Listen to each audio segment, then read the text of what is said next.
the way of growth, which is experimenting and upfronting the cost. Okay, so what is the key to success? The key to success is in lowering the cost of each experiment. Can you go through that in detail? Because I completely aligned with you on this one. Just upfronting the cost. Can you break it down a bit? Let's bring it back. So it means that to reduce the cost of acquisition, you are going to build quasi products, okay, or something that gives more value to the future customer than just the core message, which is like, hey, this is our product, this is what we do, please sign up.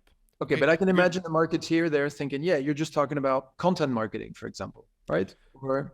So I'll give you a couple of examples. At Gorgeous, we built a couple of web scrapers to look at Instagram, okay? And so just for context, Gorgeous is a help desk for e-commerce merchants, right? So tickets, okay? And we were looking at e-commerce brands that had a presence on Instagram and whether they were making posts, and on those posts, whether there were negative comments from their customers that were going unanswered for a couple of days. And then we screenshot that automatically, inject it into the email, and we say, hey, if David is like the CEO or like the head of brand or whatever, we say, hey, David, we found this negative comment on Instagram, hat tip, you should get to it and answer it. It's just good practice. So what's happening here? One, it's true. It is a good recommendation. You should take care of negative comments on Instagram, right? Two, it's factual. You can check it. I'm not making up some random thing, right?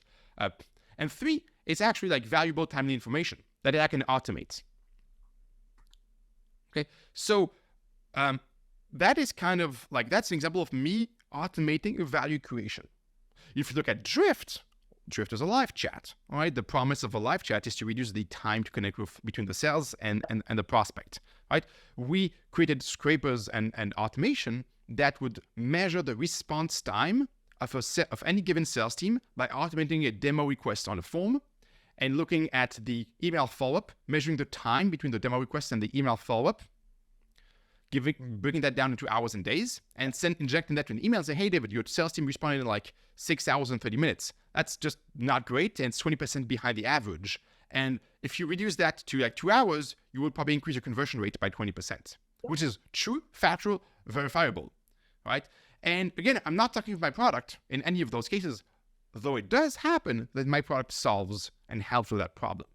If anybody wants, go ahead. So when you think of those things are quasi-products. They require engineering, they require PMing and all of that, and they're shipped and they're maintained, but all of the cost is upfront. Okay, that's upfronting the cost. The way to succeed is to think in this way. When you're a growth person, you're like a VC. What it means is that you are doing a lot of experiments where you're trying to reduce the cost. Most will fail, and some will pay back the entire effort.